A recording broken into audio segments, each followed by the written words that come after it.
I heard a doorbell, and I walked over to the door, and I saw a man standing there, and he didn't look suspicious. He didn't have a mask on or anything.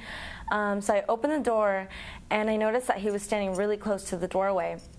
And about 3 seconds later, he threw sand into my eyes.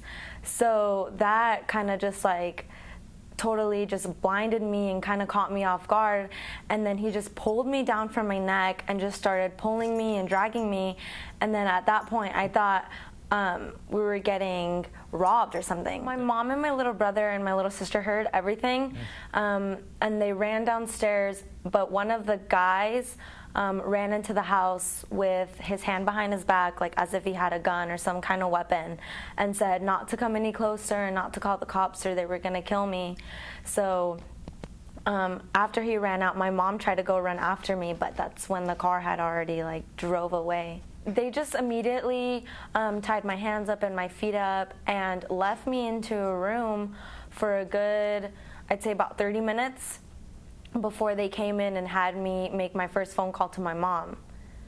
And they had me call her and tell her that I was okay, but that they better not call the cops or they were going to kill me, and that they knew if the cops were to be called because they had cameras outside of my house and they had people watching my parents' every move. And what did they want from your parents? Money. Okay, and these again, these guys haven't been convicted of anything, so this is allegations still that we're talking about here this evening. What was it you did that you learned from television that helped people find you? I learned to kind of just leave clues. When I was into the car, I left a sandal, and when I was in the room, I left my bracelet there just in case they were to move me to a different location. They would somehow be able to track me. I'd say it was about 1 in the morning, and I heard the cops outside. They put their speaker on and they were just like, "Henderson Police, we have a warrant, we know you're in there, come out."